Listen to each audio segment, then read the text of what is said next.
Hi guys. Hi. Hey. We have been chatting and laughing ahead of time, but we are here today at Common Grace. Is it Common Grace or Common Grace Church? Common Grace. Common Grace. Yeah. And the Eastmorland Community Center, and we're going to talk about what that means in a moment. But first, can you guys introduce yourselves? Sure. I'm Pat Sigler. I am a Lutheran pastor in the ELCA Church. I've been pastoring Zion Lutheran Church for 21 years. Yeah, and we made a move to sell our building in 2020 and joined up with Lakeview Moravian to create a new space.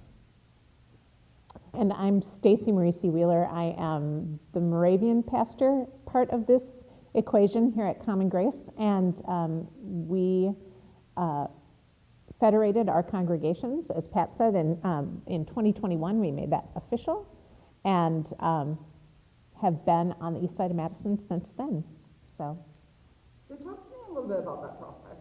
You used fancy words like federated our congregations, Yep.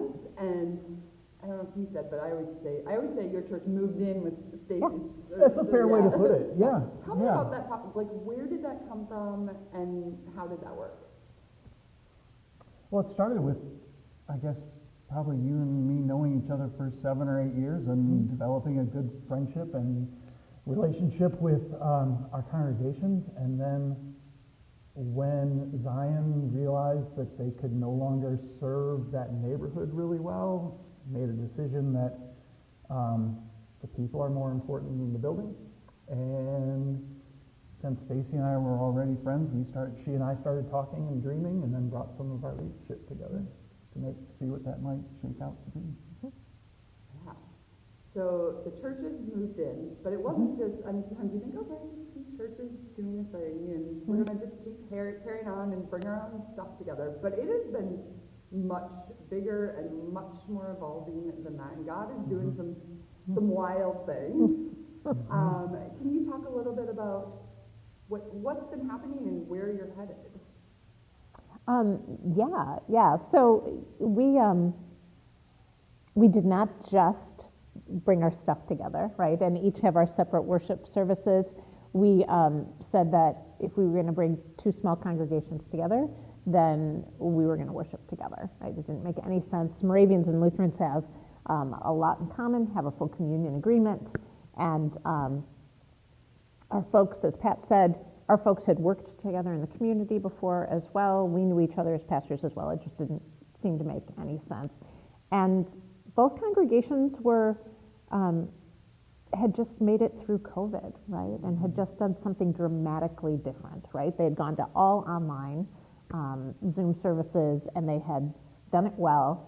And I think sometimes when you do something difficult and you make it through, you're like, I can do something else, right?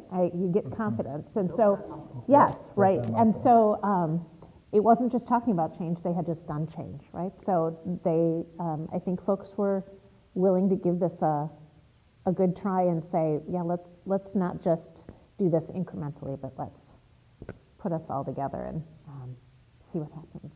But they were excited about it, yeah. And it feels different when you have small congregations and you are suddenly filling a room again, right? Right? I think that energy and that enthusiasm also gave people confidence to try new things. And we, of course, supported that and affirmed that all along the way. Yeah. And so I think what to answer the second part of the question, a community center was always in the works of our conversation. So I think both Zion and Lakeview had been, for the last 5 years or so, had been looking at how do we serve these neighborhoods better? And we started talking about what if we were a church in a community center? What if we utilized our space differently and gave more accessibility to the neighborhood so that it wasn't an underutilized building and property anymore? Even though we've been moving towards that, there's still a lot that we could offer. And so what if we flipped the identity and really made it the community's building, and the church still worshiped here and did its stuff here, had its life here. So what does that look like? If you drive up, I know one big thing is you guys changed your sign. Mhm. And what else does that look like? It's beyond just a church in this space. Currently, we have a ethical trading company that resides here and uses this as a shop and a distribution center. We also have a bilingual preschool that uses half of the space. And then we have theater companies and scouts, 4-H. I think we probably keep it busy 5 days a week. What do you think? Yeah, Yep. probably 5. And with any luck at all, when we actually have a community center, it'll be 7. days. Yep. Yeah, and I think we started to shift how we look at the building, right, and how we talk about the building. And so we don't really even call it the church anymore. We call it the building, right, or the center. We have rebranded the identity of this space and this property, not to downplay the fact that a faith community still lives here and worships here, but to say that a faith community supports this place too, right? So some of that looks like creating our own 501c3 that's a secular and separate organization. That happened in the last 2 years.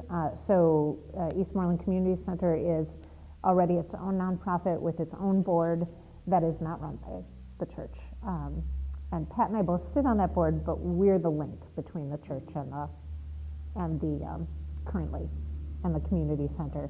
But we anticipate that will get, be more like a partnership and less like a we drive everything. The other piece is that the church has done some really good programs that need to be handed off in some ways, right? Because of an aging congregation that's not as able to do some of that work anymore. So a Thanksgiving meal, a community Thanksgiving meal, is now really a program that we're inviting larger groups of community volunteers into instead of just the church doing it. So we have several programs like that that are kind of making the transition to being ECC programs that the church sort of inspired or started, but is now saying, hey, anybody can be involved in this, and we'd like to do that. Our work with the school is the same way. We hope to expand that in ways that we couldn't with just the church. Because there's a school, right? Right. See it out this window. Right, exactly. So I really feel like it's legacy work for the church. The church is building a different kind of legacy in the neighborhood with this. So tell me a story when God has shown up in this process. I was amazed last night, actually, at our first community meeting for the Eastmorland Community Center. We asked everybody to put up Post-its about things that they would like to see a community center do or be in this neighborhood. And just seeing them and how they coalesced, that was cool. Like there was nothing mean in there, which there could have been potentially, I suppose. You didn't run into any negative conversations, did you? I didn't either. It was beautiful. But I think really seeing how people in the neighborhood came together, put things up there that actually go together. That was beautiful to me, and reminded me of God, like painting that picture for us. Yeah, I was going to say I thought last night was a good indication of God showing up too, right? I mean, it was us sending out a postcard to the whole neighborhood and saying, come and give us your ideas. Come and dream with us, right, about what this could look like. We want to dream about this with our neighborhood and connect with each other too. So I think a piece for me was to say that not only do I see God working in the church changing its attitude about property and our own assets and what we can share, right, in different ways, but can the church be an agent to bring people together? Because that was the beautiful thing that I saw last night, was that I realized I knew people that didn't know each other in this neighborhood. And I was like, hey, hey, so-and-so, you gotta meet so-and-so, right? Because they have this great idea. And then it was a joy for me to look around the room and see people that got connected still talking, right? It wasn't just oh, hi, or oh, sure. It was yeah, that's really interesting. So the potential to be the sort of a hub of relationships in the community, or a place where people meet and connect to do more good things in the community or create new things in the community, that feels like the Holy Spirit all over the place to me. Yeah. So, if people want to learn more, yeah. what should they do? There's a website, Eastmorland Community Center, and